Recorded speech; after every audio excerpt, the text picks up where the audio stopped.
following lecture was produced by Glorianne Publishing, a non-profit organization, and is one of hundreds of lectures freely available via download, podcasts, streaming radio, and transcription.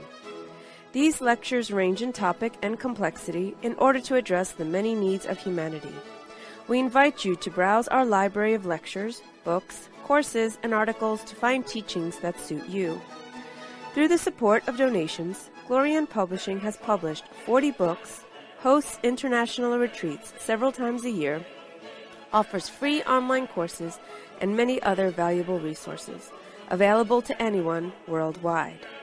All of this has been made possible by the financial support of listeners like you. Your donations make it possible for this free public service to reach thousands of people every day. To make a tax-deductible donation in any amount, even anonymously, visit GnosticTeachings.org. Now, with heartfelt wishes for the end of suffering for all creatures, we begin the lecture. May all beings be happy.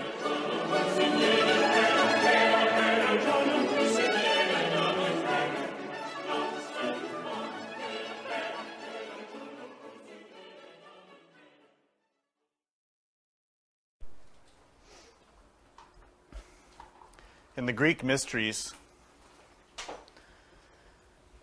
we hear about many gods and goddesses. And as we always remind you in the Gnostic tradition, the gods and goddesses are symbolic.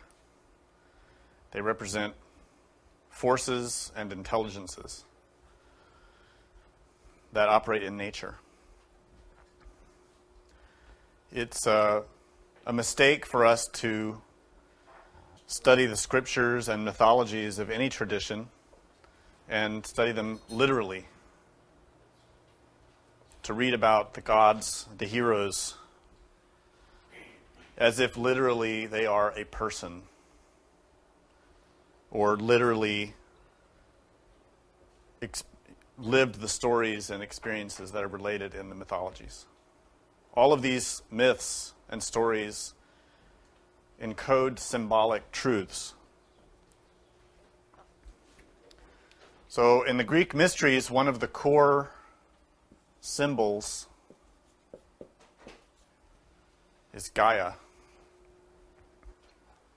or Ge, which is a name of the Divine Mother.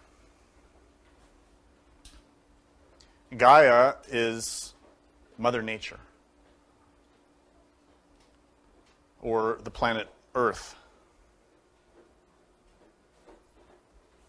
And this symbol has a deep spiritual significance with many levels of meaning. Gaia does not merely represent the literal physical planet. Gaia represents forces of nature, laws, and intelligences that function in every level of the cosmos. And for those of us who have a serious interest in spiritual advancement and spiritual development, this symbol holds a particular importance because Gaia is the one who aids us, helps us, guides us, and provides us with everything that we need in order to achieve our goal of spiritual development. Gaia is our Divine Mother.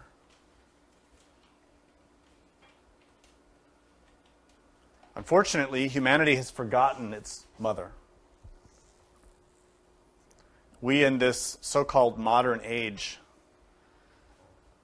have the point of view that we are self-originated. We have this characteristic now in our culture that we are above nature, that we are beyond nature.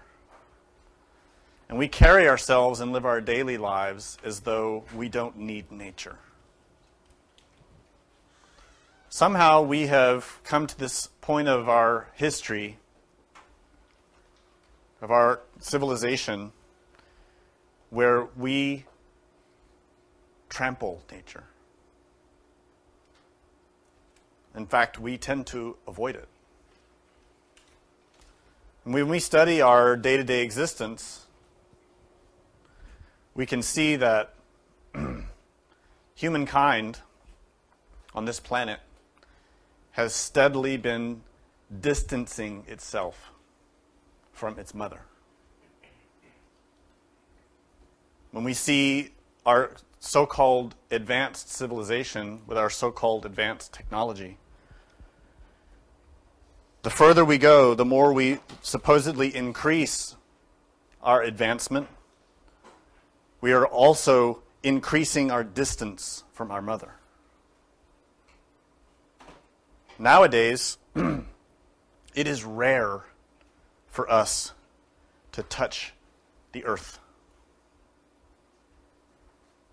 to touch the dirt, to be conscious of the air that we breathe. Nowadays, we are surrounded at all times by synthetic things. We never touch nature. What we wear, what we clothe ourselves with, what we sit on, everything is manufactured in factories. When do we touch the earth, the soil, the plants, the grass? As across this planet, we see in every country, humanity no longer can survive in nature. Nowadays, in order for a human being, what we call a human being, to exist, a human being cannot farm, cannot nourish the earth, cannot raise animals, and live. Nowadays, for a human being to support themselves and their family, they have to leave nature and live in the city. And that's why we see across the entire planet, the cities expanding and the expanses of nature emptying of people. The smaller towns, the rural areas, the populations are going down steadily. In the cities, the populations are going up. And in the cities, what we see is every surface being covered with concrete and metal and glass. Things that are hard, synthetic, manufactured. We don't touch the earth. We clothe ourselves with synthetic things. We always ride in cars and hang out in shopping malls and offices with nothing living around us. Surrounded by dead things, clothed with dead things. Our homes are filled with dead things. Plastics and metals, synthetic chemicals. And we think this is progress. We think this is normal. But the consequences of it are becoming visible everywhere.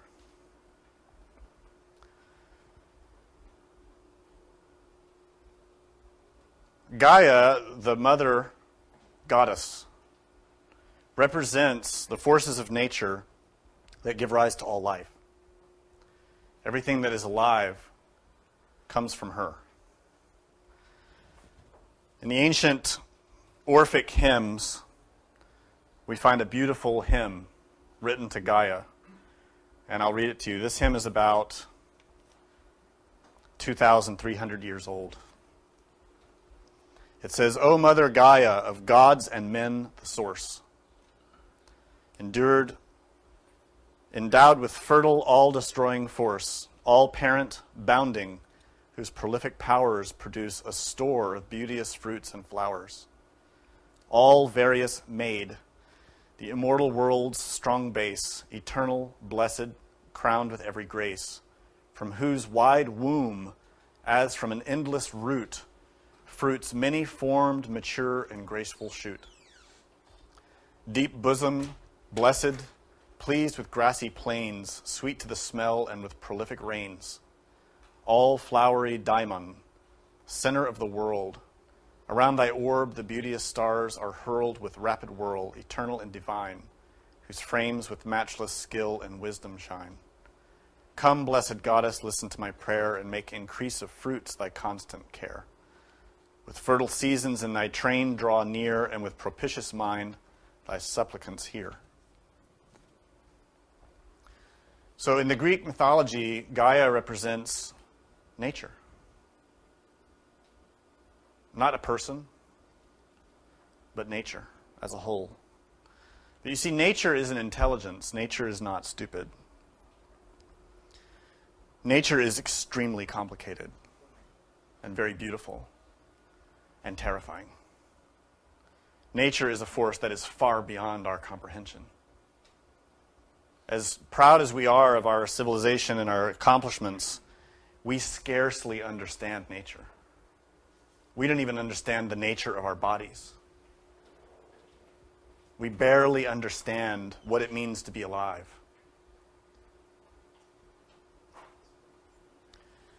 So, that scripture, the very first section of it, says that Gaia is the source of men and gods. And that's because everything living on every level of nature comes from the Divine Mother. Without exception. Even the gods. Every living creature, from the smallest particle to the biggest universe, is all merely a part of her body. And this is part of what we need to grasp, is the incredible complexity of the Divine Mother. We talk about Gaia as the planet, Earth. And this is true and relevant. But Gaia is also Prakriti, which is the womb of space. It is existence. The Divine Mother is matter and energy. In fact, her name in Latin or Greek, those ancient languages, is mater, which is where we get the word matter. And the most ancient word in most every language is also the first word that we say. Ma. Ma. This is true all around the planet. We all say that for our mother. Ma. This is mater, mother. Mary, Maria, Ma. In the Asian cultures, in Hinduism, in India, and in China, and in Tibet, Ma is Ama. So this word is universal. The mother. And so the mother is the presence of this divine creative force in all things. Just as we have a physical mother, a humanoid mother, the planet is our mother. The solar system is our mother. This galaxy is our mother. The universe is our mother. The mother, the cosmic mother, has many levels. Moreover, and probably most importantly, we have our own individual Divine Mother. That confluence of forces in nature, a condensation of the cosmic mother related to our specific ray.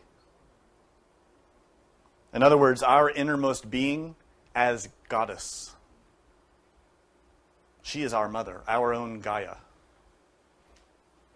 She is the one who from lifetime to lifetime to lifetime to lifetime for uncountable ages has given us life. Not only in this humanoid form, but in every form we've had.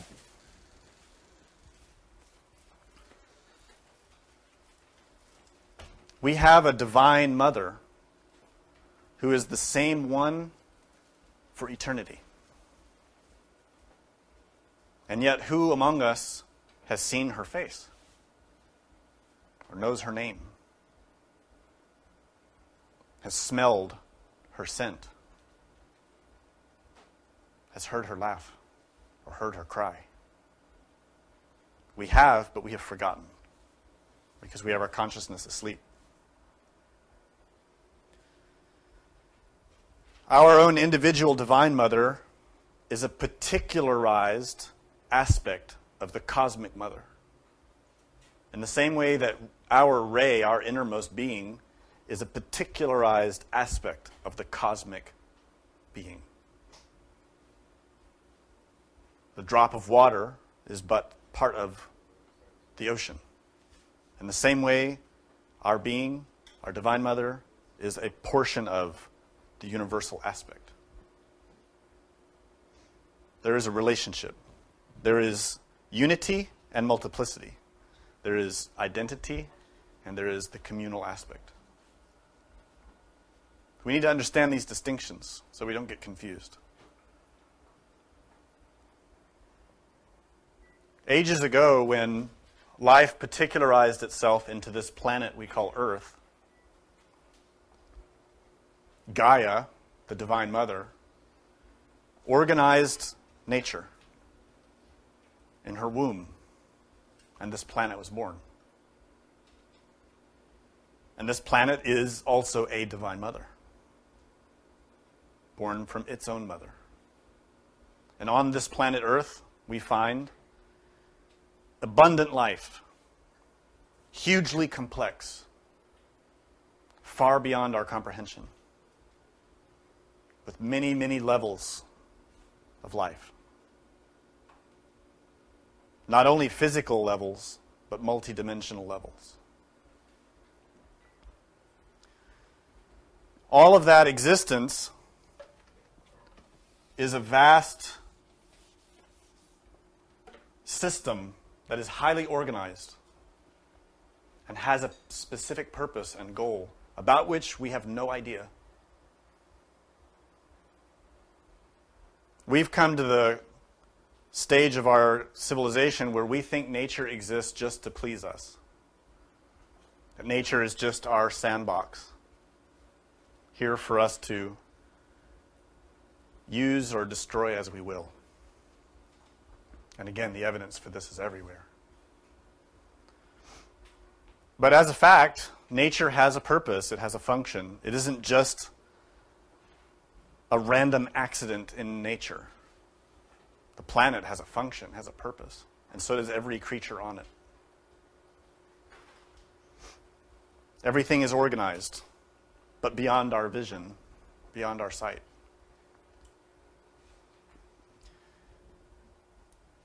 The physical aspect of the earth is only one aspect. What we see in the physical aspect is the third dimension. The physical aspect is the newest part.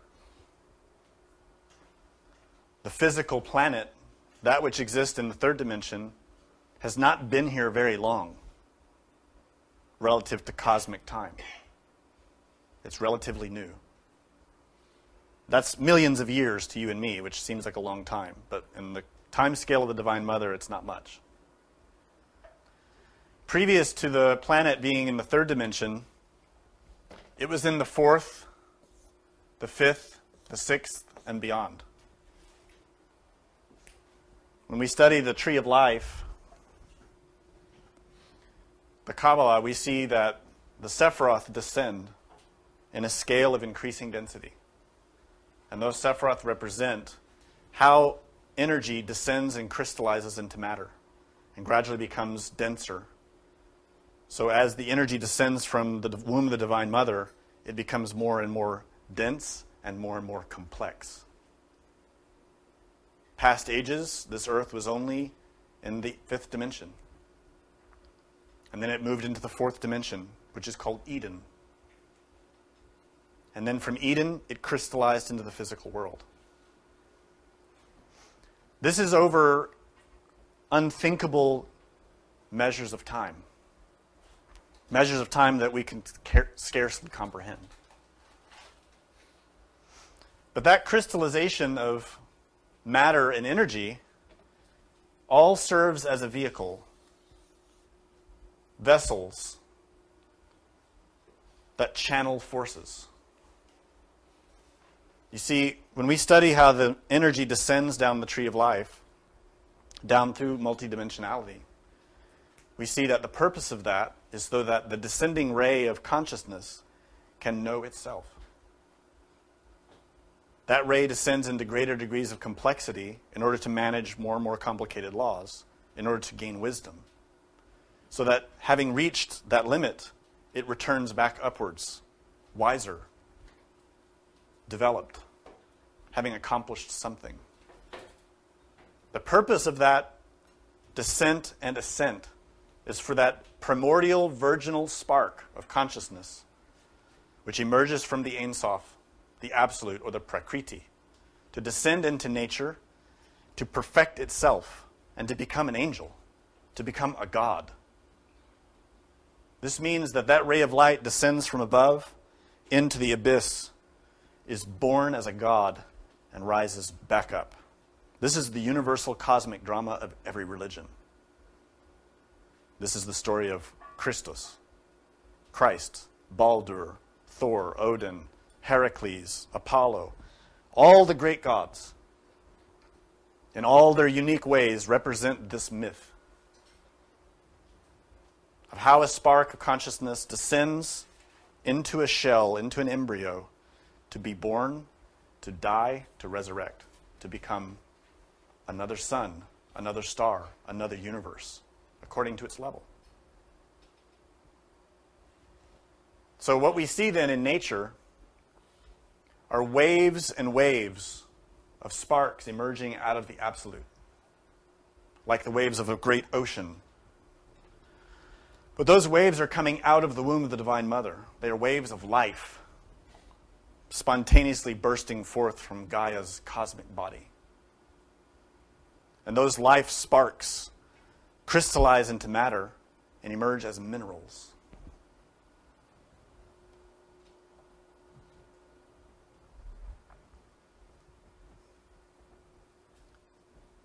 Scientists have not yet admitted life off of this planet, but they have admitted minerals.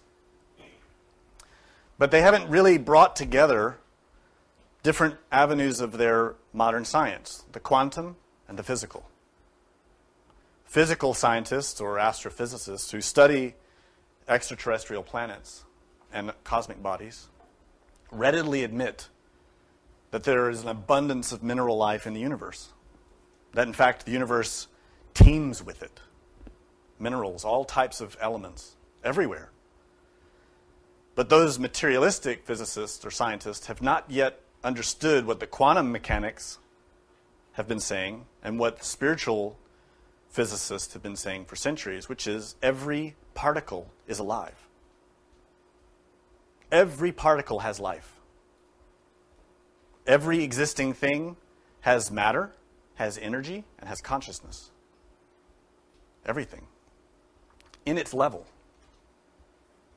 So all of those minerals throughout space have inside of them a spark of living substance. It is not the same substance as a plant or an animal or a human being, but it is nonetheless a fire that gives that element energy, power. That energy inside any element is its life force. It is consciousness. Every single particle. Now, if we look at our planet, to us it seems quite big, a huge mass, and by far most of it is minerals. Only a very thin skin on its surface has other kinds of life. But all of those minerals are life forms bursting out of that cosmic mother that are working in hierarchies. Now grasp this. The physical element is just a shell. Iron, sulfur, any kind of rock, any kind of crystal, gold, silver, all the metals, they are just physical shells through which consciousness enters and leaves. Just like us. Our bodies are born and die. Minerals are born and die, but in a different time scale from us. Very different. Minerals are alive. They are hosting the consciousness of very beginner souls. Extremely simple. Without mind the way we think of mind. And in ancient times, long time ago, when humanity was not so dense, we could see them. And we called them dwarves, gnomes, pygmies, leprechauns, different names for these little creatures that would inhabit certain types of elements. Little by little, over many, many ages and many, many stages of development, those souls learn. They grow, they develop, they advance. Not the body, not the material element, the soul, the consciousness, the energy that's in that body. And little by little, they advance. And that's why there are hierarchies in metals. So many elements that we've already begun to map in science. From very simple elements to very heavy elements. Those represent the range of which those sparks of consciousness are elevating themselves in their intelligence. And the most valuable metals, in terms of nature's value, are the ones that are the most advanced. A diamond, for example, is relatively rare, but an advanced mineral. Gold as well. Silver. Different metals, different elements that represent an ascension through the hierarchies of that level of nature. They have power, they have energy. And that's why we harvest them and use them. Because of the energy inside of them. And certain elements have more energy than others, and we know this. In fact, we can't live without them. We drink water, we eat food to get those minerals, the elements in our bodies. This is the basis of life. This is why the minerals, the earth, is called the body of the mother. The milk that nourishes us comes from that. The mother's milk. It is the oceans. It is the gases. It is all the elements in nature that sustain our very existence. But all of those elements, all of those atoms are alive. They're living. And yet we treat them as though they are nothing. And this is a demonstration of our profound ignorance. You see, our ancient ancestors and some modern natives still remember that the earth is sacred. The earth is our mother. The earth should be treated with respect. We don't have the right to go around raping our mother. And yet we do it. All of us have been witness the last few weeks of what's happening in the Gulf of Mexico. This is a terrible crime against the planet.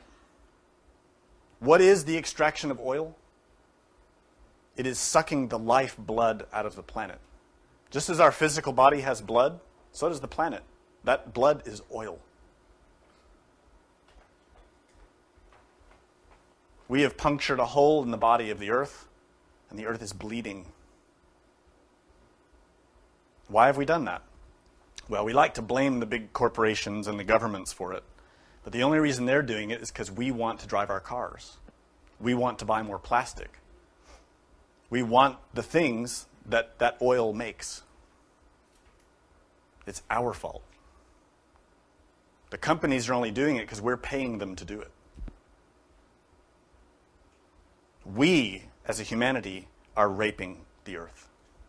Not them, not the other people. It is us. We need to take that seriously and recognize the fact of it. So all the minerals on the planet contain that essence of the Divine Mother, the life force. And in that life force, we see the evolution of conscious sparks that are moving through those kingdoms of all the different types of minerals.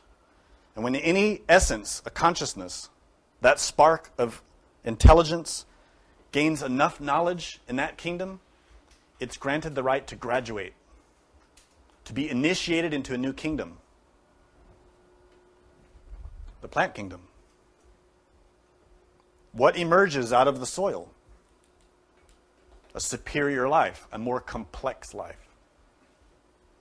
A life that needs that soil, the minerals, to sustain itself, but it goes on to build something even greater. There are not as many plants as there are minerals. There aren't as many souls that are advanced into that level. But there are a lot of plants and forms of life that belong to the plant kingdom. And what happens here is these superior forms of physical bodies house sparks of consciousness that are more advanced than minerals. And those sparks of consciousness use their physical bodies in plants to take minerals and transform them in their bodies. You see, plants take from the mineral kingdom, from the water, from the air, from the soil, and take those elements and transform them and create new life. Beautiful life. Without the plants, we wouldn't live. Without plants, there'd be no humanity. Likewise, without the minerals, we need them. So we see subsequently that plants, the souls of plants who develop themselves, graduate into the animal kingdom. There are even fewer animals than there are plants. And the animals depend on the plants to live. And there are many levels of animals, many kingdoms, many hierarchies within that animal kingdom. So you see a vast triangle growing here. The foundation is all the minerals. The next level up, even smaller, is the plants. And the next level up, even smaller, are the animals. But these are all interdependent. They need each other. They sustain each other. They cannot live without the other. The minerals are transformed by the plants to create their bodies. The plants are transformed by the animals to create their bodies. And we see a vast, beautiful cycle that is perfectly balanced. Well, at least it used to be. Because then, those animal souls who, over millions of years, have evolved through animal bodies and reach the height of the animal kingdom, graduate into the humanoid kingdom. That's us. Now we reached something significant. Because the harmony, the interdependence, the beautiful relationship between the three lower kingdoms is now gone. We in the humanoid kingdom do not respect our younger brothers and sisters. We destroy them. We trample them. We torture them. We abuse them. We rape them. We are exterminating them. We are polluting them. We are ending life. Everywhere on the planet, in every conceivable area of our existence on this planet, we are destroying life. Nowhere are we improving it. Not on any level. I wish that was untrue, truly. I wish I could say, I found one place where we're doing something good to help nature, but I don't see it. And I hope somebody will find one and come tell me, because I don't see it. We're polluting every level of the lower kingdoms. We are modifying genetically all the animals or exterminating them. Many are gone already. Many more are on the edge of disappearing. And those that remain have become monsters. The plant kingdom is the same story. Nowadays, a farmer cannot grow whatever he wants. He has to get permission from a corporation or a government. Nowadays, none of us can sustain ourselves farming because the corporations and the government, because our culture, our civilization, has created a situation within which we cannot. It's impossible. We would die. We would starve. We're raping and destroying the mineral kingdom. All of that erosion, the changes of the land, the hurricanes, the tornadoes, the tsunamis, the earthquakes, all of that is a result of what we are doing to the earth. Scientists haven't admitted it yet. They haven't seen it yet. But they will. It's all interdependent. No element is isolated from another. The humanoid needs the three lower kingdoms. Moreover, the humanoid should be guiding them. When we study in the ancient scriptures, we always hear that Adam was created by Jehovah and given the command to name and organize the animals, the plants, to protect them, to guide them, to help them. Because Adam represents, in that context, the most advanced level of mechanical nature, the human organism. There is no more sophisticated physical body on the planet. There's also no more misunderstood body. The physical organism that each one of you is sitting in right now is the most fantastic technological advancement in the history of this planet. It isn't the iPad. It's your body.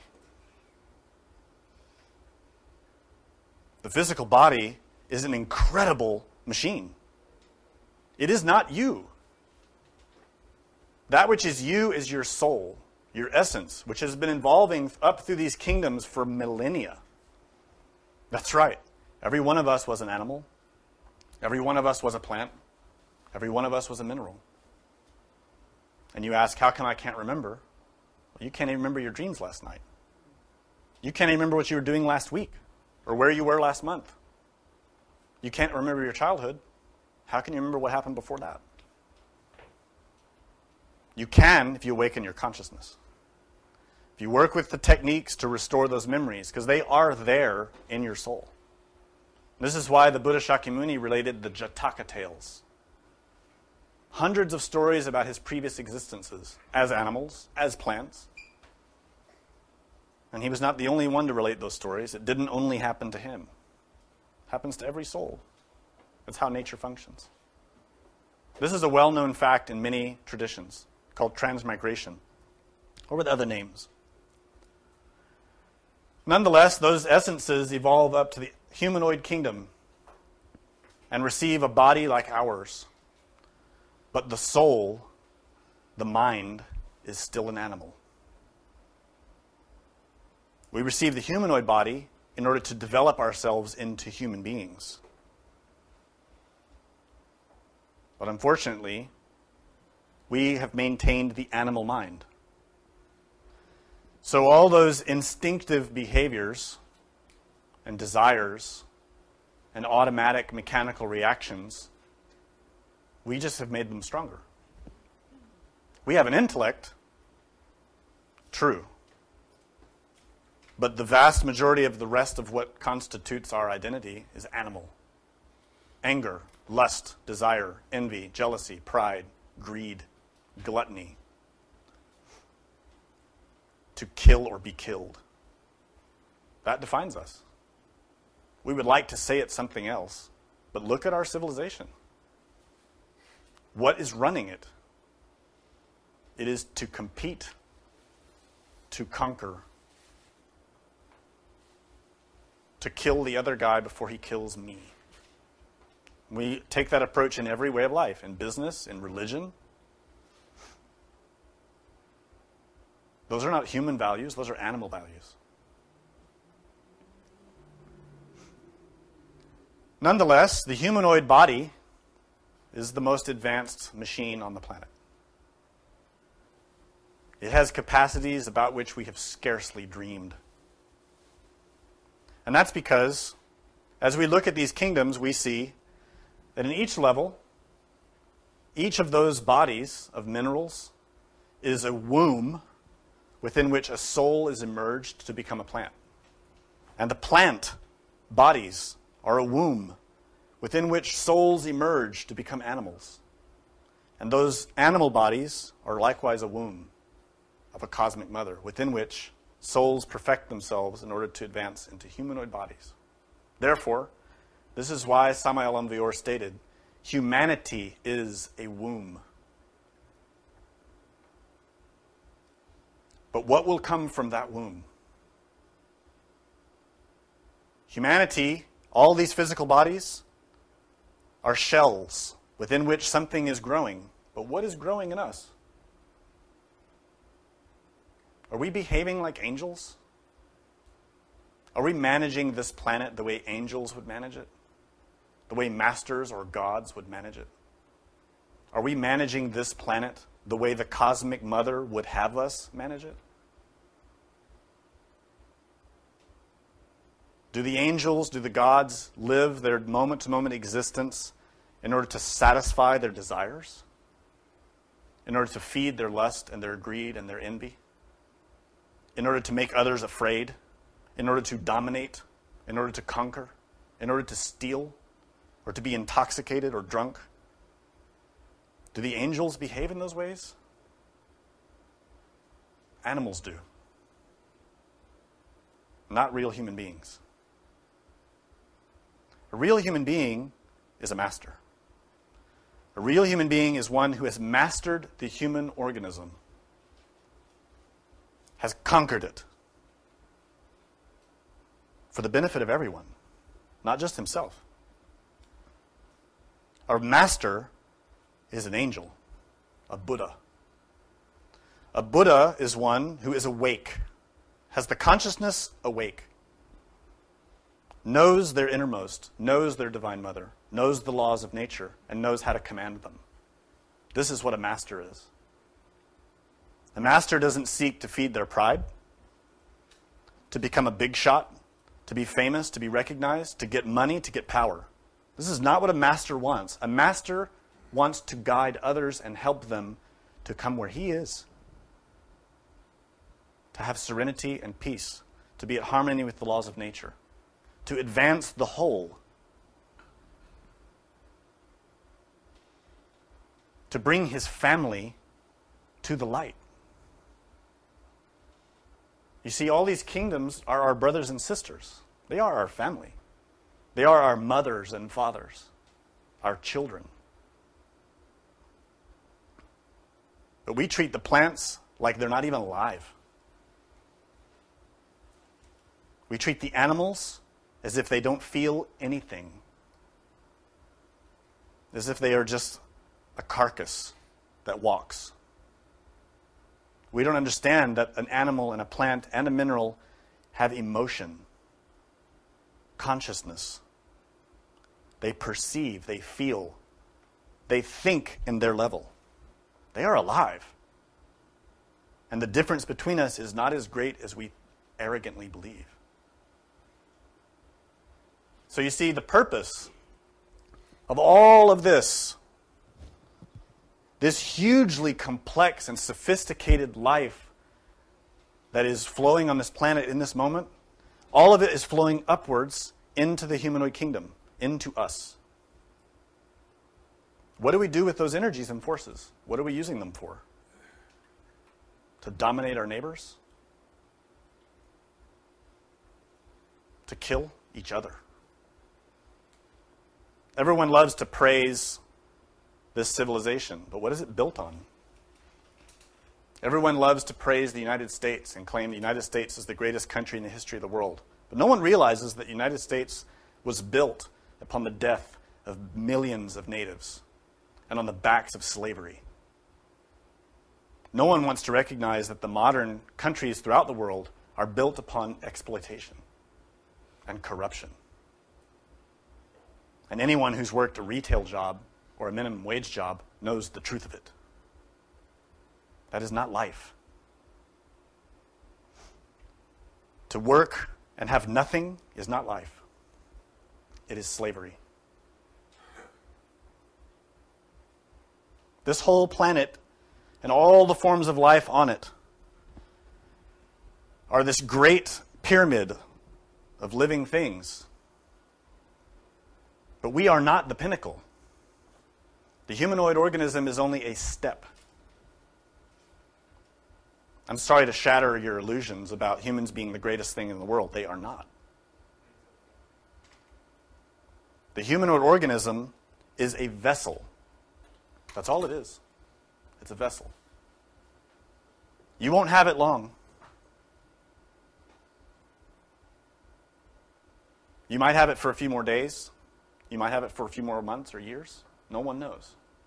But it is a vessel that channels and transforms forces. In the same way that every other body receives, transforms, and transmits energy. The minerals do that. The plants do that. The animals do that. The human organism is no different. But we scarcely tap its true potential to transform energy. And that's because our mind is a complete mess. Psychologically, we are a disaster. This is why, not long ago, a great meeting was held in the internal worlds amongst those divinities that are responsible for guiding humanity. And all the evidence was placed on the table. And the judgment was reached that this humanity has failed.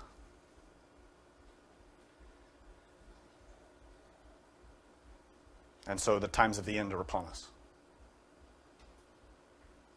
This is a simple truth that was predicted in every religion in the world. And we are in the beginning of that ending because this humanity has failed. Just as in the mineral kingdom, a small number of those seed embryos of consciousness have enough strength and wisdom to graduate and become plants. Throughout the vast plant kingdom, only a small number have the strength and wisdom to graduate into the animal kingdom. And even fewer in the animal kingdom have the strength and wisdom and development to emerge out of being animals and to become humanoids or intellectual animals. But now, in this womb,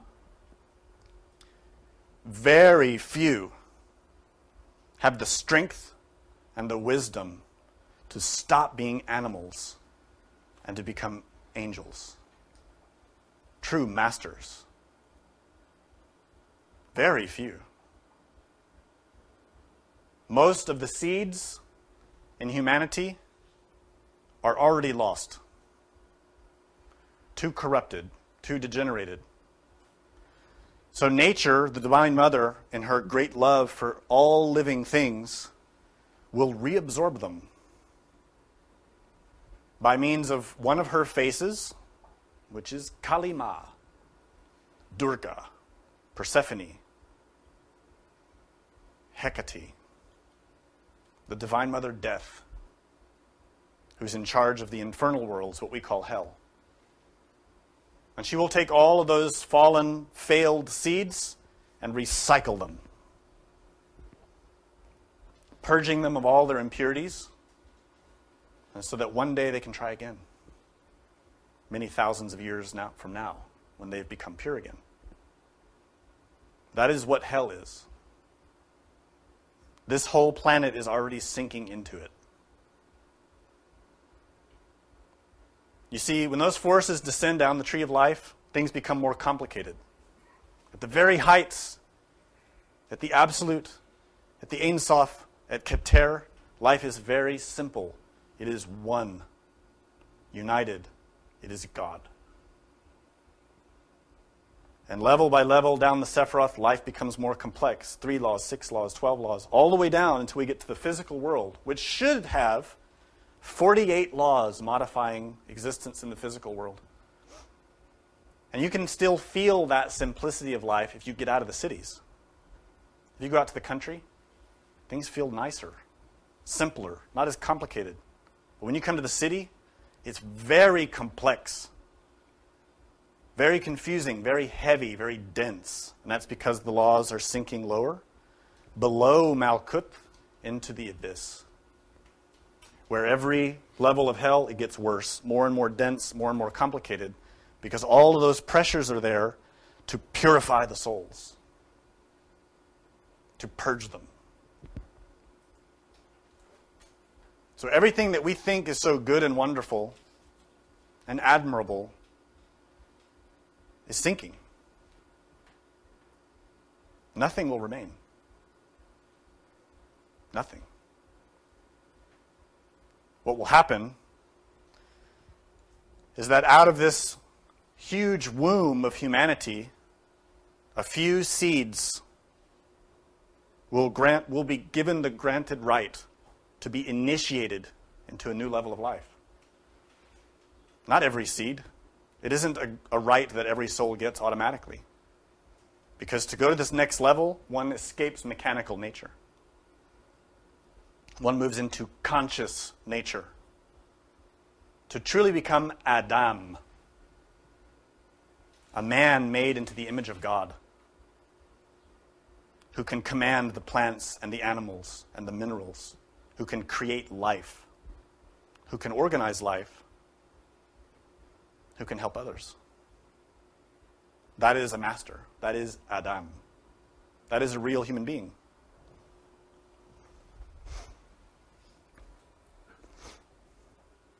That is a process by which one reaches perfection, stage by stage. It is not easy. Right now, all we really know about, and we don't know much about it, is the physical body. Even the scientists know we only use a small fraction of what the body actually has inside of it. Scientists differ in their estimates. The brain itself, we only use 3 or 5% of it. Some say 10%, but I think it's less, given the behaviors that we can observe. What about all our glands? There are many things in our bodies that we ignore.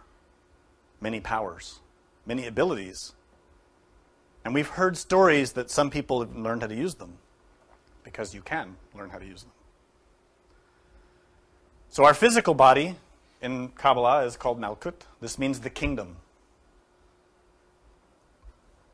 We have a physical body according to the kingdom that we belong to.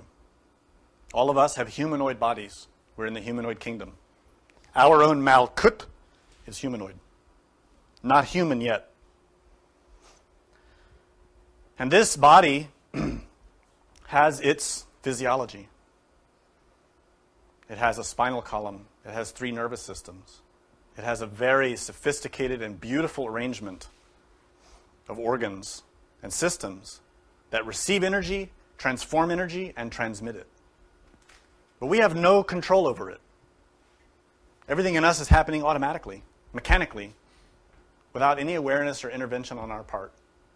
We just want to eat and drink and sleep and have sex, and we don't know why. But that physical body is only one aspect of what makes a living entity.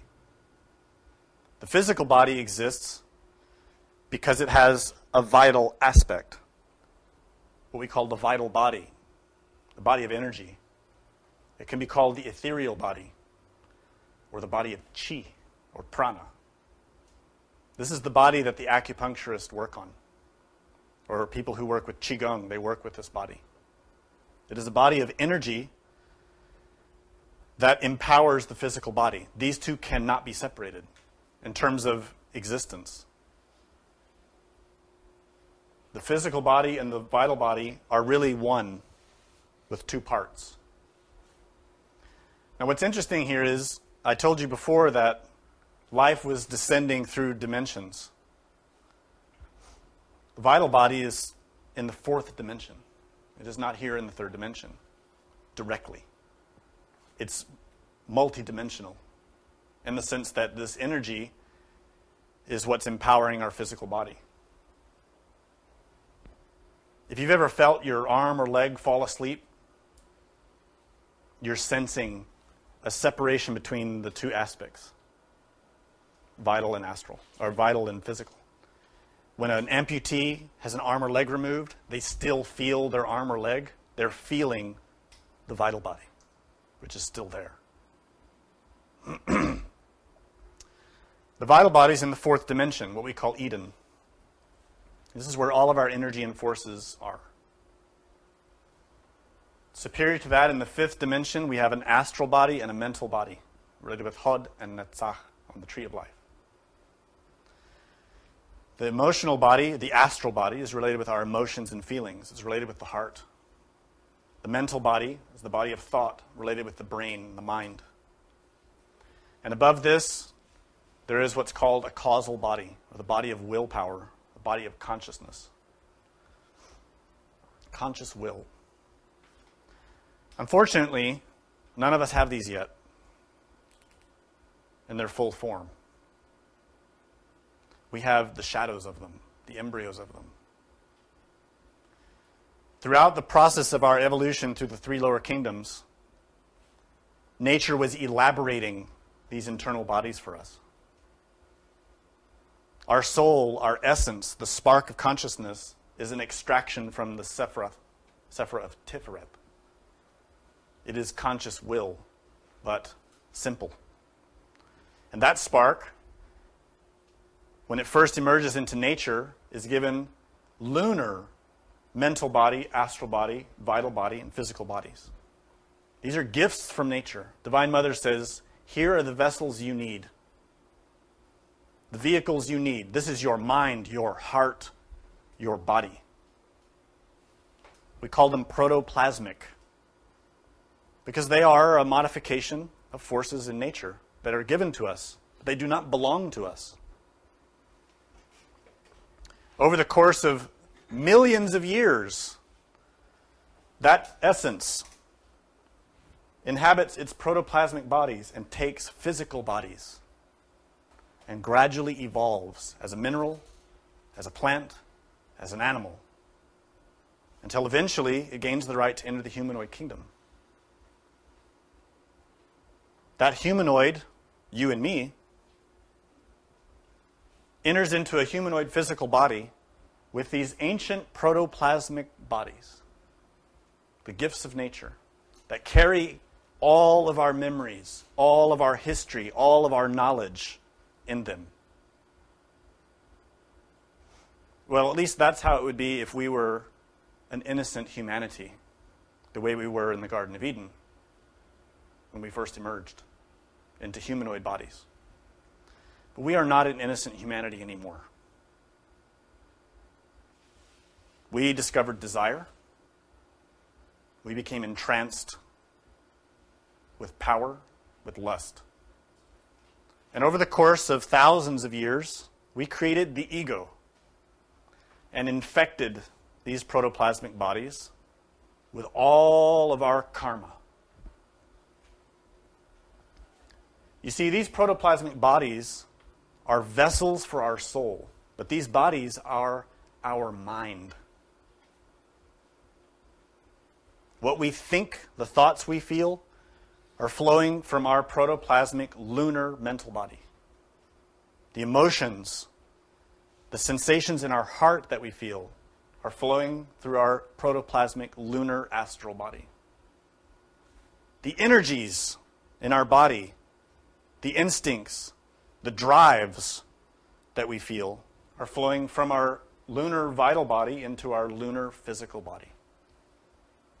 All of that driven by all those behaviors, habits, and desires that we developed through the three lower kingdoms. So we're animals inside of a fancy car and driving it around like mad. The master seeks, or the master is one who's conquered all of that. Conquered it. And learned how to transform into something different. The key is inside the body. Every body has a spinal column. The physical body has a spinal column. The vital body has it. The astral body has it. The mental body has it. The causal body. You see, all these bodies are reflections of one another throughout different dimensions. Nature works in patterns. The spine is where everything in us is organized. This is our tree of life. This is our tree of knowledge. It is the spine. Our nervous systems, our brain, our ability to perceive, to see, to touch, to walk, to run, to eat, to do everything flows in and out of the spine. You cannot be alive without a spine. You cannot function. It is the central pillar of our temple. But we don't really understand what it is, what it can do, what's hidden inside of it. The Divine Mother creates these bodies for us, gives us these vessels, and then we receive instructions on how to use them. And those instructions are encoded in our religions. Those instructions are in our consciousness if we know how to retrieve them. You don't have to get them out of a book. You can get them directly from your Divine Mother. What we see when we examine those kingdoms is that the mineral and the plant kingdoms use all the energy in themselves in a very balanced way, in a very efficient way, in order to advance their development. And the animal kingdom also, in its way, following its course of development, uses its energies according to the laws that apply to the animal kingdom. But there's a great shift that happens in that transition between these kingdoms. In the mineral kingdom, there's always an exchange of forces, positive and negative. Minerals combine and recombine to create new compounds, new elements. And we see that in all the different ways that we measure forces in the minerals: electricity, magnetism, acidity, and those types of forces that always have a positive and negative, a polarity. We see the same in the plant kingdom. In the plant kingdom, we see the emergence of sexuality in many levels, from asexual up to sexual levels. In the plant kingdom, we see that also, but it's sexual of a certain degree.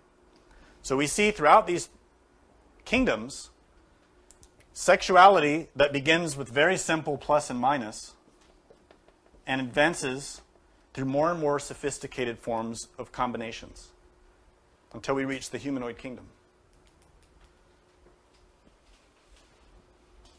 In the humanoid kingdom, we have forgotten a cosmic law. The animal kingdom is given the law of instinct, and they follow the instructions of their own innermost by following that instinct. And they only use their sexual forces according to instinct, which in most cases is in spring. And they only use it to procreate and create a child. That's it. They don't use it every day for fun. But then when those souls graduate into the human kingdom, they're given new laws. To become a humanoid, those forces have to be managed and transformed. These are laws related with chastity. And the science of those laws is called tantra or alchemy. And it's the method by which a humanoid organism takes all the energies and forces in the sexual organs, transforms them, and raises them up the central column of the spine in order to nourish the brain and the endocrine system, in order to fully develop the brain. This is the most ancient, beautiful secret that was once called the Ark in the Judeo-Christian traditions. The Ark is actually the Aron Kadosh, the sacred chest. That Ark is Tantra, or alchemy. It is the science of taking those forces and combining a man and a woman, to combine those forces, to restrain them, to transform them, and to send them up the spine. What is that energy? Why is that needed? That energy is the Divine Mother. In every level of life, in every kingdom, she creates through sex. The great power of the Divine Mother is her womb. That is what makes her who she is, from the cosmic level to the atomic level. The power of the mother is her ability to make a child, to create life. But the cosmic mother cannot do that in us as long as we remain an animal. If we remain as an animal, she can only create animals through us. And that's why a soul who works seriously in spiritual development in the past was given the clue. Once you've awakened consciousness, once you've mastered a certain degree of any spiritual tradition, you were given the clue, the secret knowledge, the highest tantra, sexual transmutation, scientific chastity. It is the first commandment, to not fornicate. But to take those forces, use them, but under divine will, not animal will. To take those energies inside and give them to the Divine Mother. With that, she can create. Jesus said, that which is physical, and that which is spiritual. If you want to be born again, we have to take the Spirit, right? And the water. That Spirit is the daimon. That's what Spirit is in Greek. That Spirit is the Divine Mother. The water is sexual. The mayim in Hebrew. The waters of Genesis, creation. Those waters are sexual. The Divine Mother creates through the minerals, through their sexual forces. She creates through the plants, through their sexual forces. She creates the animals through their sexual energy. And she creates more intellectual animals like us through our animal sexuality. But how is she going to create an angel? How is she going to create a master, a Buddha? Through lust? Obviously not. How will a god come from that? And if our tradition of lust and fornication is so great, then why are we in such a mess? We've had millions of years of it. We haven't created any angels. And the few that have emerged because they had the secret knowledge. They conquered themselves. The energy, the sexual energy, is the Divine Mother herself. It is her power. And we call it Kundalini. We call it the Divine Mother Kundalini. Devi Kundalini, the goddess Kundalini. Some people talk about it just like it's any old energy in nature. It is not. It is not a mechanical energy. You can't turn it off and on like a switch. You can't trick it. There are a lot of people out there who think that if you go to a certain ashram and you pay a certain amount of money, you can awaken your Kundalini in 2 weeks. This is snake oil, salesman. You can't trick the Divine Mother. She's known you for millions of years. She knows your ways. She will give you what you deserve. Nothing more, nothing less. For her to be born in your spine is for her to give you her power.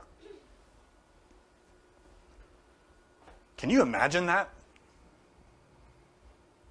Now ask yourself, do you deserve it? What would you do with power?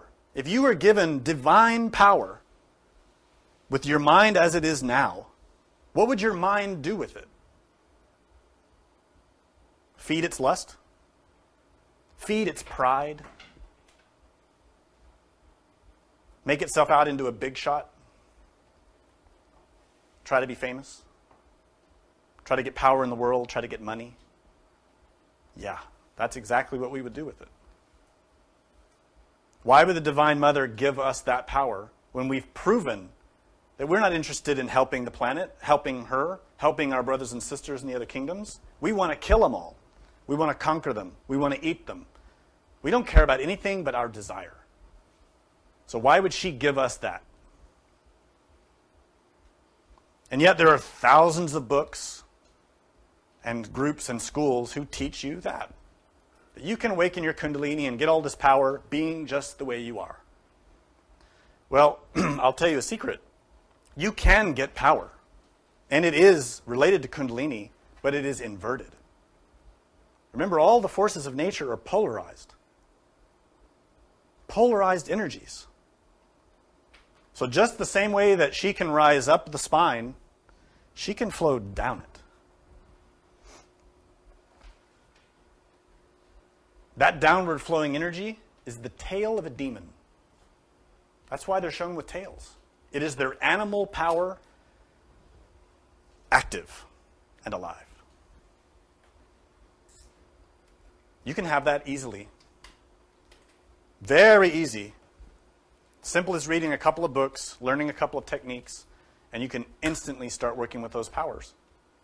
Because all of us are that close to the edge of becoming fully fledged, awakened demons. Because of our ego, because of desire, because of pride and lust. But to go upwards is not easy. Very difficult. Every single step along the spinal column is tests, ordeals. We have to prove ourselves. We have to conquer ourselves. Nothing is given for free.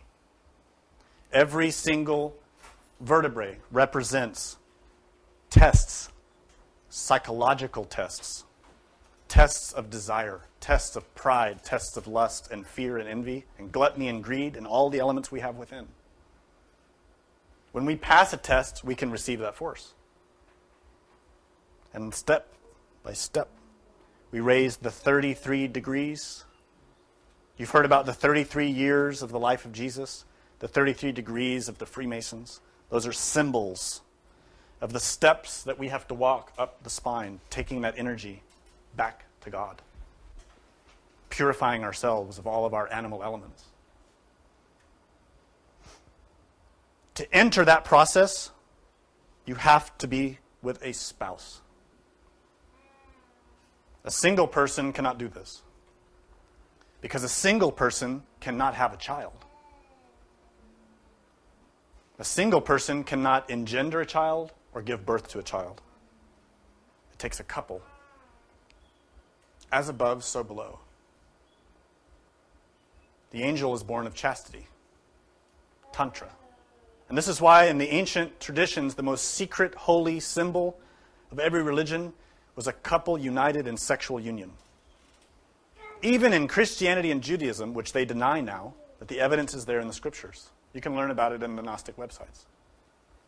The most ancient symbol that was hidden in the Holy of Holies of the Temple of Solomon was two angels united in a sexual embrace. The Jews know this, but they keep quiet. And it was when the Romans saw it that they destroyed the temple, because they thought it was depraved. They saw it the way their minds were, like it was degenerated like their minds. They didn't see that it was something holy and pure. That symbol encodes the secret that a male and a female working in sexual cooperation in scientific chastity unite forces, restrain them, transform them, and the Divine Mother takes them and creates life inside. That which is physical is physical. That which is spiritual is spiritual. If we take our sexual energy and make it spiritual, it gives birth spiritually. It creates the soul. What happens then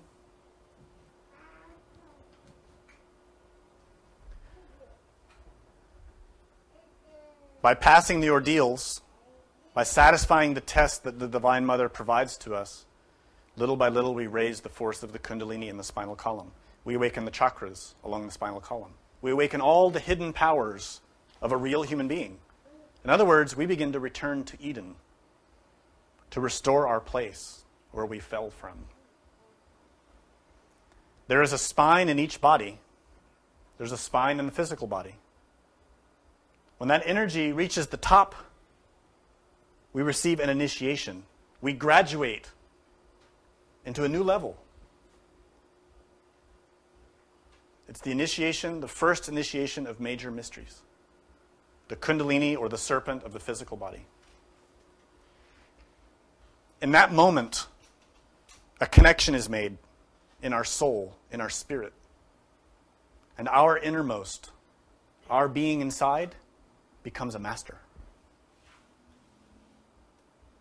You see, our innermost, our being, who's been working with our Divine Mother throughout all those millennia to raise that conscious spark through all those kingdoms, finally reaches the humanoid kingdom, and that human soul, that person in the humanoid body, finally takes advantage of that energy and achieves something. That innermost becomes a master, not the human person, not the physical body, not the soul.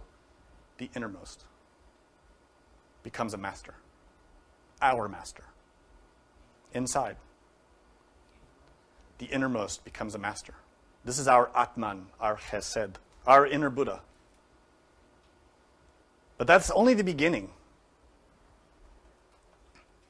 Then the same process has to happen in the vital body. Those energies have to be raised up the spinal column of the vital body. And 33 degrees of tests and ordeals have to be passed. And again, with the astral body.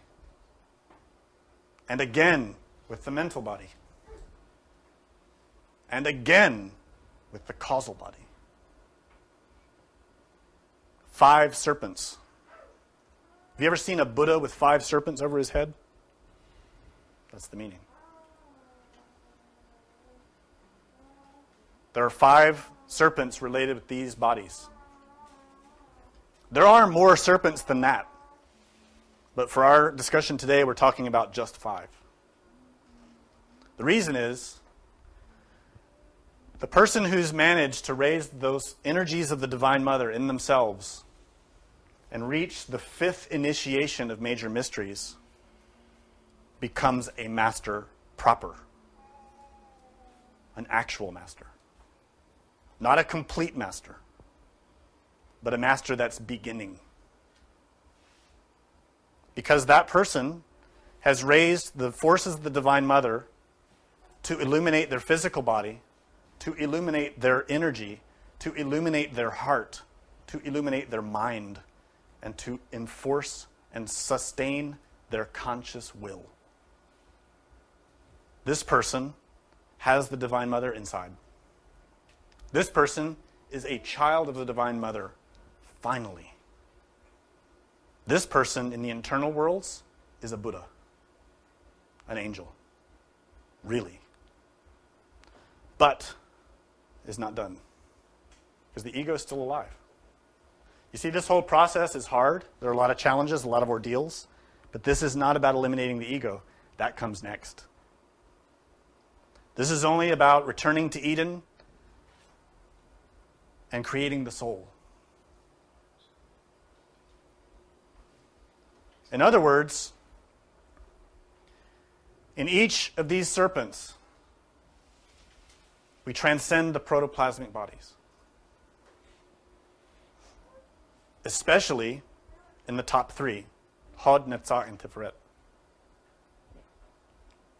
When the serpent of Kundalini is raised in the astral body, what's really happening is our Divine Mother is creating a new body for us, unless we had one already.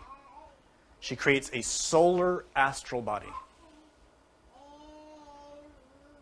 This is a new astral body.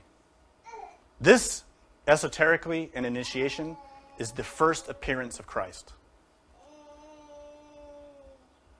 When Christ first appears in us is when we create the Christ astral, the solar astral body. This is a body of gold. It is a body that is created from scientific chastity. That's created from the purification of the sexual forces, united with prayer and longing and the wisdom and intelligence of the Divine Mother. This is represented in all the religions. When Athena has the weapons crafted by Vulcan in the forge to give to Theseus or Perseus, those weapons represent the solar bodies. The armor, the shield, the helm. These are those solar bodies. This is the chariot of Ezekiel the Merkabah of the Kabbalists. This is the To Soma Heliakon of the Greeks, the Sahu of the Egyptians. This is the boat of Ra that travels across the lakes of peace. This is the soul. This is an ancient secret mystery. Each of these bodies is just a vessel. It's a vehicle like your physical one, but better. Because it's not made from fornication. It's not made from sin. It's made from divine atoms. They are bodies of incredible beauty and splendor. But they're given to us for a reason. Not for fun and games. Not so we can take our astral body and go out in the astral plane and investigate the lives of other people. It isn't so we can take our astral body and go and spy on our neighbor. Or go see if what we suspect about our wife is true. These bodies are needed because in order for us to completely eliminate the ego, we need these weapons. We need the protection. We need the armaments. If we try to go into our own infernal worlds with our protoplasmic bodies, which are infected by ego, we have nothing to defend ourselves with. No defense, no protection. Because those protoplasmic bodies are diseased.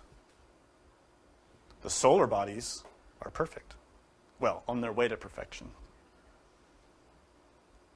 The solar bodies are perfected in the serpents of light, which come later. So a master is one who has reached the initiation of Tiferet, the initiation of major mysteries related with Tiferet, and has received a sword. The sword is symbolic. We've all heard about the flaming sword that guards the way to Eden. The flaming sword of any great god or angel is the Kundalini. What does the sword represent? Willpower. But right now, our will, as a humanity, is in conquering each other, stabbing each other in the back, stealing and lying, feeding our lust. Our will is all about that. But the Divine Mother gives a sword, inflamed, to a master who will serve her,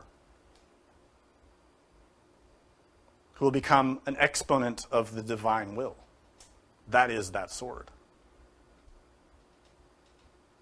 That is something that is earned. It is not given for free. This is what the Divine Mother wants. This is why we exist. It is to create the soul and to return to God and to advance our evolution. What happens then,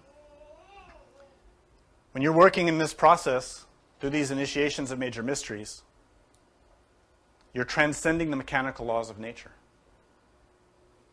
See, all of us right now are complete victims of the mechanical laws of nature. We have little or no control over what happens in our lives, in our communities, in our culture. We can't control ourselves and we can't control nature. We think we can, but a little storm comes along and shows us differently. Or somebody falls asleep at the controls of a machine and kills a lot of people.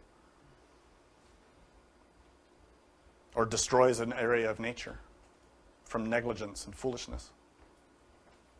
We can't even control our own nature inside. But a master commands nature. We've all heard about Moses parting the waters, creating miracles, Jesus raising the dead back to life. All the prophets have performed miracles, all the saints, all the Buddhas could fly through the air, walk on the water, command the flames, call the tempests, split the earth. And that's because that power of the Kundalini in the spinal column of each body makes them a priest, a magi, a magician. Magi or mag means priest. This triangle of Tiferet, Netzach, and Hod in Kabbalah is called the magical triangle, or the triangle of the priesthood, because it is here that the real priest works on behalf of others. It is through the powers of conscious will in Tiferet, in the sixth dimension. It is through the powers of conscious thought, through the mental body in Netzach, in the fifth dimension. It is through the powers of the astral body, conscious emotion, divine emotion, that the magician or priest works on behalf of others. This magical triangle also embraces Yasod and Malkut. Magic is performed in these spheres. These spheres are where, through conscious will, the innermost works through his human soul, which is us, to benefit others, to guide the souls. You see, all of nature is organized. Every kingdom. The minerals are in groups. The plants are in groups, families. The animals are in families. And every family is guided. Every family has a guide. That guide in Sanskrit is called a deva, an angel, an intelligence that's responsible for that family to guide them. Even humanoid families have guides, but we ignore them. But if you studied the Iliad, you remember that the family of Priam take their totems, the statues of their family gods, in order to protect them when they have to abandon Troy.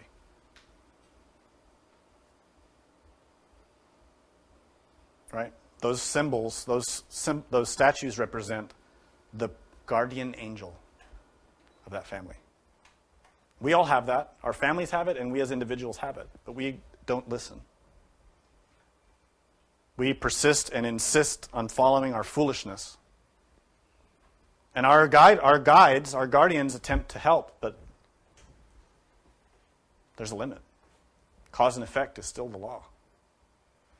If you shoot yourself, you will die. A master takes his place in the ranks of those hierarchies that manage nature. A master guides beings on other levels below him.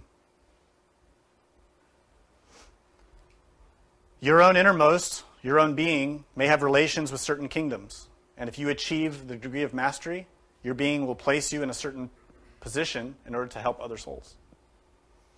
In different kingdoms. It may be mineral, maybe plant, maybe animal, maybe humanoid, maybe angelic. There are masters who guide and teach the angels. That is our true evolutionary path. It isn't to get rich. It isn't to just try to fill our house up with a lot of junk and then die. That isn't why we're here. We're here to emerge out of the shell of our body as angels. And to step into this evolutionary path, into the conscious circle of humanity. To leave the unconscious circle, to become a conscious one, and then to help the unconscious ones. That's our purpose. And all along that process, for millions of years, our Divine Mother is the one helping us, trying to give us the ability to do it. But we always slap her away. We spit on her. We ignore her. We curse her. We do it physically. We do it psychologically. Don't forget your mother. I'm not talking about your terrestrial mother. I'm talking about your internal mother. Go back to her. She will guide you. She's the one who takes her child from a simple mineral up to being a god. If you want to transcend suffering, if you want to help others, she is the one who will take you by the hand along the entire path and she will never abandon you. Even now that you have abandoned her, she is waiting. She's waiting for you psychologically and spiritually, but also coiled up in the bottom of your spine, in the Muladhara chakra.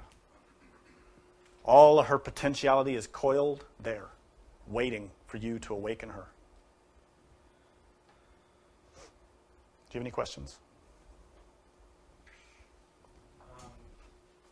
Just as far as the lower six vertebrae, are there any physical exercises which you would recommend in addition to mantra exercises to make those more limber? Yeah, there are a number of practices you can use to strengthen and limber up your spine. The spinal column is very important, and it's necessary that anyone who takes this type of path seriously do a lot to protect their spine and make it strong and flexible. The most important that cannot be emphasized enough rule is to relax. Just relax. Most of us are so tense all the time, we don't even realize it. And when we're tense, why? It's because our minds are tense. Our mind is running 1,000 miles an hour, our heart is racing with all kinds of uncomfortable feelings, and we get tense because we don't like it. We want something or we don't want something, so we're tense. It's desire. And that tension in the body makes you sick, and it builds up negative energy and stores it in your muscles and can hurt you physically. And it gets worse as you get older. Some people, even young, but some older people, become so tense, they're like they're not even flesh anymore. They're rocks, steel muscles. It's not good. That's years and years and years of tension that's stored in those muscles. Untransformed impressions. Energy that's trapped. Samael Aun was like a sponge. Like a baby. Totally relaxed. And he was dealing with a lot of intense energies. A lot. People were trying to kill him. He was perfectly relaxed. He wasn't tense. We need to learn that, to be relaxed. It's the main thing. And he said, in fact, whenever you remember yourself, relax. Whenever you observe yourself, relax. Relax all your muscles. Constantly relax yourself. Every moment of every day, keep relaxing. It makes a huge difference. And likewise, if you cannot relax now, then when you try to meditate, that's all you're going to be trying to do is relax. And when you begin meditation, you should already be perfectly relaxed. So that would be the main thing I would recommend. Relax, relax, relax. Constant relaxation. And do what you can to help that. Take walks. Take hot baths. Go out in nature. Feel the air. Swim in the natural waters. Take a break from so much thinking. Clear your head. Go outside and admire your mother. She's beautiful. She's much more beautiful than concrete and glass and steel and bricks. She's much more beautiful than your computer screen. Far more beautiful. Go out and take that energy from her. She can sustain and nourish you. She will feed your soul. Second to that, there are many exercises you can learn to improve your spinal health. And the two main groups are the Tibetan exercises of rejuvenation, and there's a book about that, and also runic practices, which can also help. And there are a number of other stretches, but mostly it's just relax. There's a question in the back? Yes. So we are doing horrible things to our mother, and the oil. I mean, the existence of plastic must have been right off, like spitting on your mother when you think about it, because that comes from the ground, and you have to take that out and take it. So everything that's plastic, which is man-made, essentially is a symbol of what you have done to your mother. Yeah. Negatively. So should you try to reduce that as much as possible by recycling and, because people are going to use plastic, it seems like. So should you really be conscious about, like, your carbon footprint, I guess, in a way, in terms of plastic and stuff like that? Yeah, I totally agree with that. I think we have to reduce how much plastic we use and be very conscious of what we purchase and utilize. Most people buy bottles of drinks and throw them away and don't realize that plastic is sitting out in the ocean right now. It's in landfills. It's not going to break down for a long time. Like this pen, like I felt bad just writing down. Pens, even our clothes have plastic a lot of the time. Polyester and other synthetic fabrics and all these synthetic things that we keep making and buying that we really don't need. We need to be more conscious of what we do. But ultimately, that is really secondary. The reason is this planet is about to be purged. The Divine Mother is going to cleanse herself. She's about to take a shower in fire. So in the end, reducing your carbon footprint and those kind of things are good. I'm not saying to not do them. Recycle when you can. Yeah, do what you can do. Another thing is to eat properly. Most of us are eating stuff we don't even know what we're eating. The minerals, the plants, and the animals that we consume are modified. Genetically modified, chemically modified, even with radioactive elements. And so those elements are filling our bodies and making our bodies sick and our minds sick. And let me explain one more thing. In order to succeed in this process of awakening Kundalini and creating the soul, your body has to be prepared for that. It isn't an easy thing. It's not like the Kundalini is going to come along and it's going to be like walking in the park. It is not easy. It's transformative. That energy, the Divine Mother, is the very creative power of the universe. It's a lot of energy. And you have to learn to manage it and deal with it. And with our bodies as they are now, we're sick. We don't know what's in our water. We don't know what's in our air. We don't know what's going on with these tomatoes that now have the hormones of pigs in them. Right? Or we buy meat at the supermarket that's filled with artificial hormones and chemicals and pesticides and all kinds of stuff that's not natural. I'm not saying everybody should go out and immediately become vegans, and stop eating. We have to eat and survive. But do what you can to try to take pure food from nature. If you can go pick your own fruit, if you can grow your own fruit, do it. If you can get fresh, real vegetables grown from seeds, do it. If you can get healthy meats like halal or kosher or things that are where the animals are properly cared for, do that. Halal food is properly cared for. Better than the halal and kosher is at least an incremental step better than the food that comes out of these giant factories around the world, where the animals are processed like machines and treated like machines. It's horrible. Right. And we need to become conscious of those things and try to manage our health better. All those energies that we take in, we have to transform them. If you're a very aggressive person, you're dealing with a lot of anger, you might want to watch your meat intake. You might want to look at what you're eating. If you're a very anxious, depressed, sensitive person, you might need to watch what you're eating. You might be eating garbage. That's helping you lean towards these bad behaviors. By managing your diet and your food and your exercise and health, you can go a long way to make your mind more stable and to give yourself a better environment to reach some spiritual development. There's another question in the very back, I think. Yes, Stu wants to know, does being overweight affect you negatively in the work with the Divine Mother? Does being overweight affect you negatively? Absolutely it does. If someone in this work is overweight, they will have a serious obstacle. So it's highly advised that you work on that. Try to uncover what it is in you that makes you eat too much or be lazy. We all have different body types. The idea of overweight is also overblown in this society. Some people are naturally bigger and some people are naturally smaller. When I'm talking about overweight, I mean where you're unhealthy. You can be big or small, doesn't matter, as long as you're healthy and strong. But someone who's significantly overweight will have bad back problems. Their spine will hurt. They won't be able to relax. They'll have a hard time meditating. They'll have a hard time concentrating. When you're very overweight, it produces a lethargy in your psyche.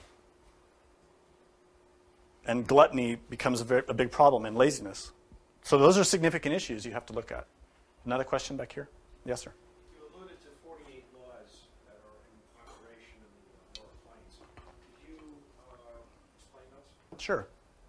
The 48 laws that are managing Malkuth are an aggregation of the laws of the Sephiroth above.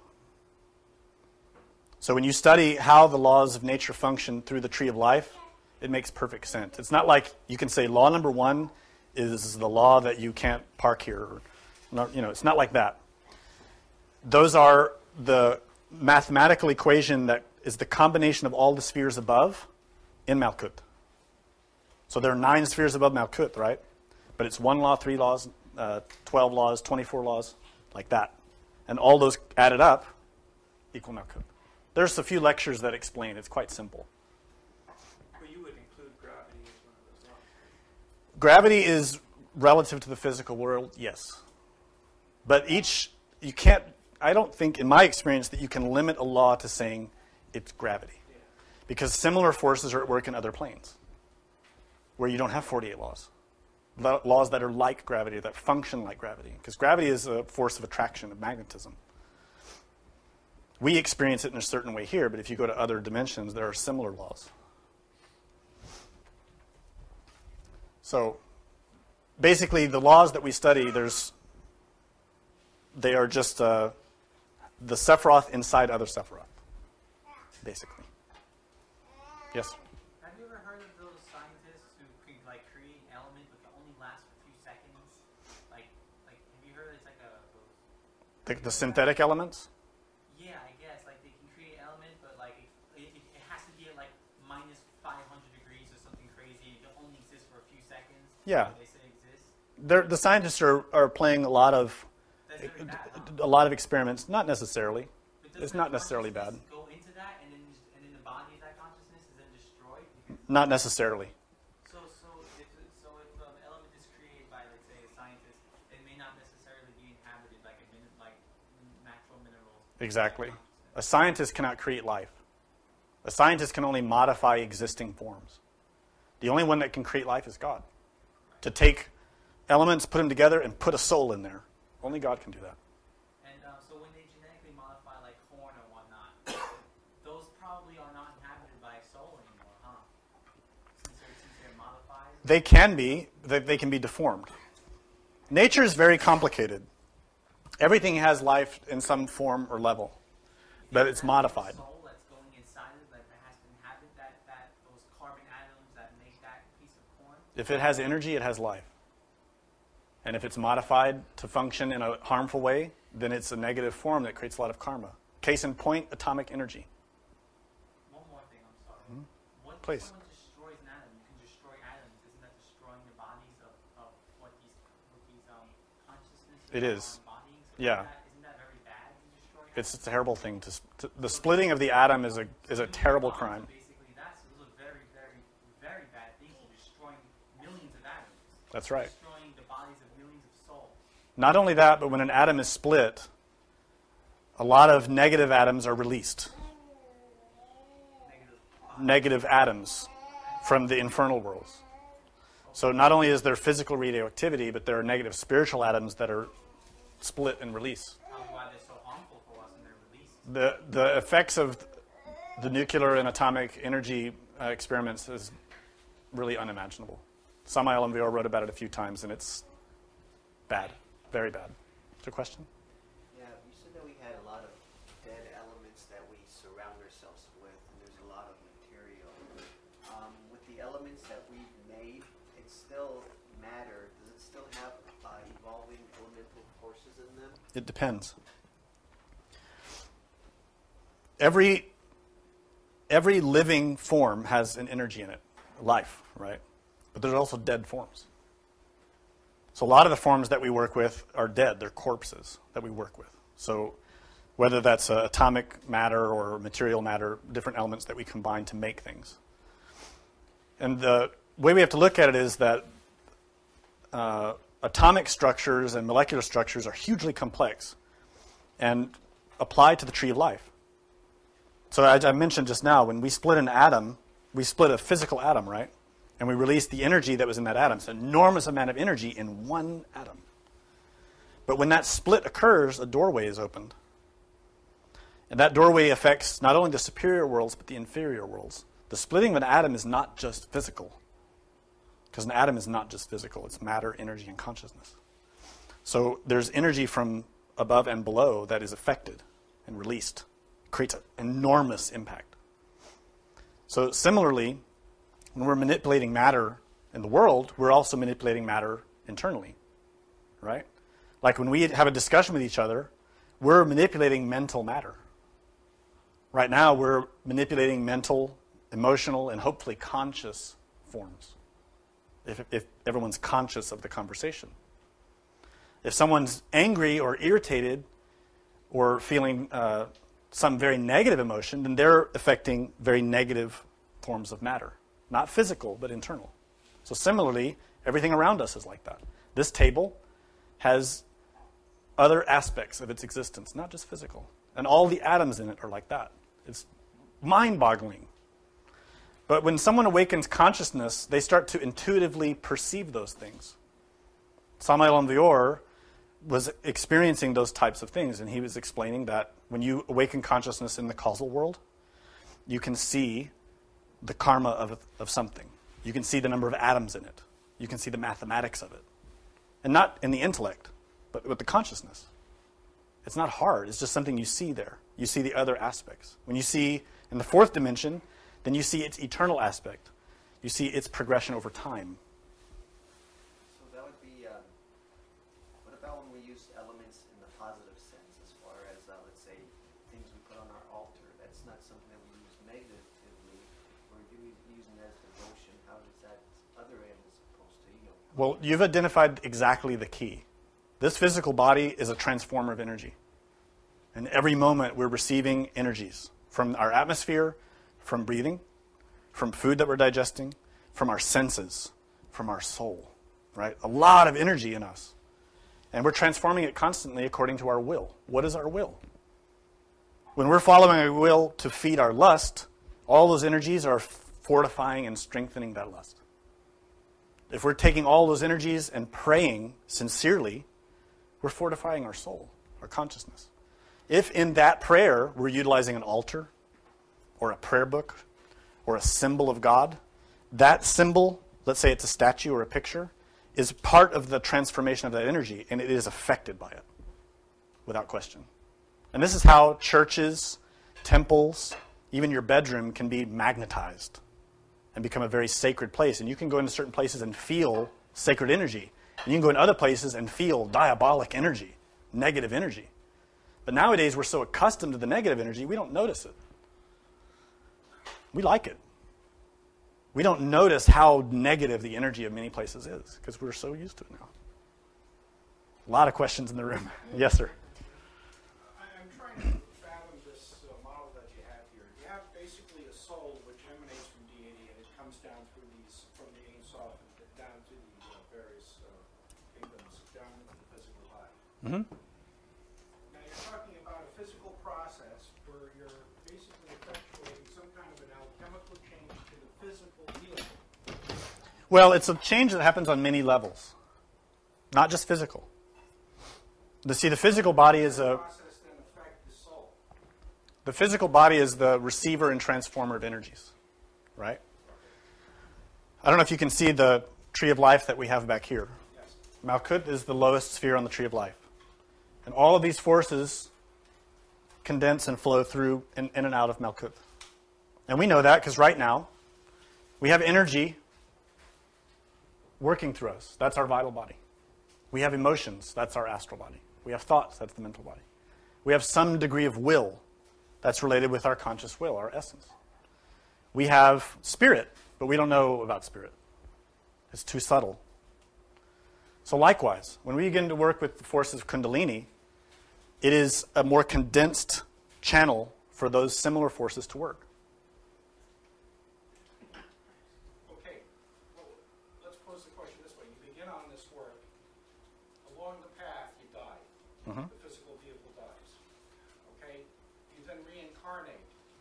Are are you going to derive any benefit from this work in the subsequent vehicle, or do you have to start from scratch? It depends. Good question. The Kundalini that's raised in the physical and vital bodies, is of course brought into these bodies by means of physical matter. So if you die and you take a new physical body, you will have to raise those forces again. However, if the soul did not fall, that recapitulation of that initiation is very rapid and easy, because the initiations are in the soul, not the body. Similarly, You mean when you progress a milestone, in other words? Like that's right. You just made that milestone and you died, and you reincarnated, you will begin at that milestone that you left off at. Exactly. And just similar to how your body died, when you get a new body, that new body has to grow and develop, right, according to certain stages. Well, the Kundalini is in that. It has to also grow and develop according to certain stages. But that's only with the physical and vital body. The astral body does not die. The solar astral body. Neither does the solar mental body. Neither does the solar causal body. I'm glad you brought this up because it makes an important point. For a master working in these low levels, who's just acquired the solar bodies, solar, astral, mental, causal, the acquisition of those bodies provides immortality. We all want that, right? Now, we know our essence, our soul, is immortal in the context of it never dies, but it's constantly transmigrating through nature according to the karma of the soul. In bodies, out of bodies, in bodies, out of bodies, with no ability to consciously manage that and determine it for oneself. A master has immortality in the fifth and sixth dimensions, in these bodies, and thus can self-determine. That is real reincarnation. It is to choose to incarnate. Now, there's still karma, and they still have to work with karma. They're still subject to karma, but they have will, conscious will, to help navigate that. It's no longer a mechanical process. What this means is that the solar bodies start you to become free from the mechanical laws of nature. They begin that. It's not completed. You're not completely over the mechanical laws of nature until you resurrect. With resurrection, I mean full, real resurrection like Jesus went through. The physical body is sacrificed so that the body of liberation can be made, the body of resurrection. And that is an immortal, perfected physical body. Immortal. That means that right now, Jesus and many other masters at that level inhabit the same physical body for millions of years after that resurrection. And they have powers over that body to go in and out of the third dimension, to change its shape, to change its form. Unimaginable abilities that we can't conceive. Question? That guy that you said was as soft as a sponge, and you said he was under a lot of energy. People were trying to kill him. They couldn't kill him unless he desired it to, huh? According to the karma, he was able to manage and not be killed by them. But other masters... Karma was so good, it just would not work out for them. Well, it wasn't his karma to be assassinated. He had to die another way. Some masters have the karma to be assassinated. Joan of Arc, for example, was a great master who had, by her karma, to be burned at the stake. And that means that she must have did some bad things? She did. She had karma, but with that, she paid it. She is a resurrected master. She resurrected against the At that instant, that was her resurrection, as far as I understand it. to be a good master.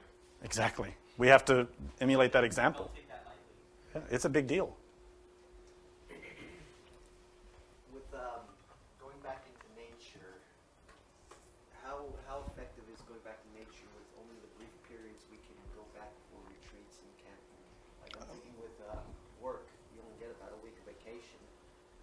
Well, I'm so glad you asked me that, because this is a big thing that I was meditating on all week, and I forgot to talk about it. It shows you how much work I have to do. Samael Aun Weor in his books told us again and again that we need to return to nature, that we need to return to our Divine Mother.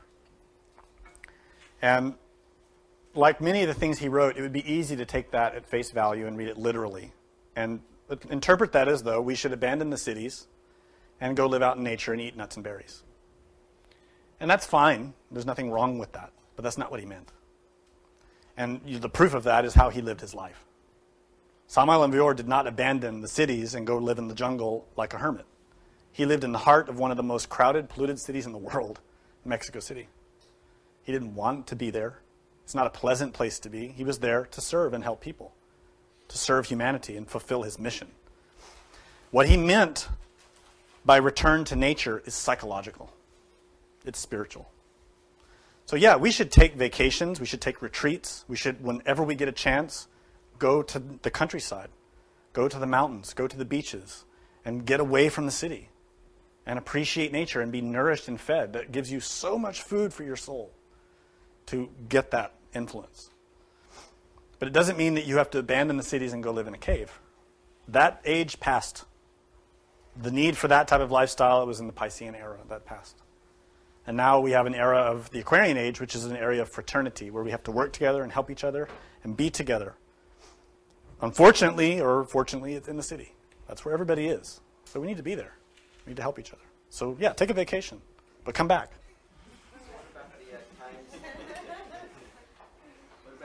He did spend a number of years out studying out in the Sierra Nevada. Yeah. And that's great. If you have the ability to go and live for a few years out and live with the natives, then you should do it. I don't. It's hard to survive that way. Very difficult.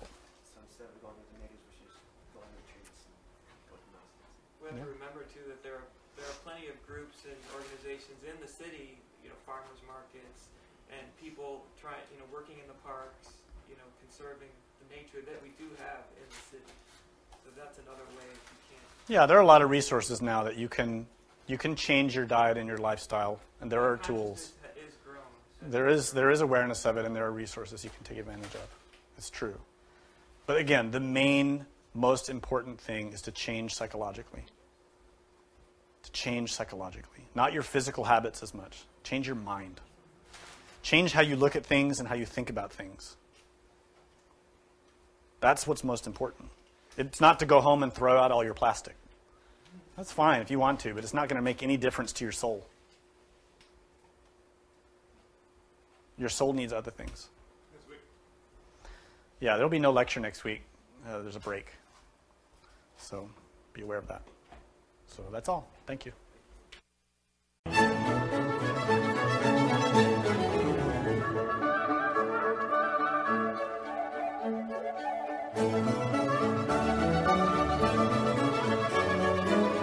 To learn more about what you learned in this lecture, we invite you to explore the books published by Glorian Publishing, available from booksellers worldwide.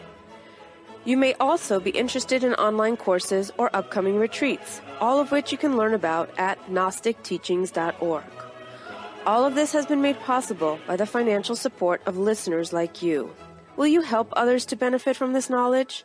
Most spiritual schools recommend a donation of $10 to $20 per lecture. Every donation helps. Make a donation now at gnosticteachings.org. Thank you. May all beings be happy.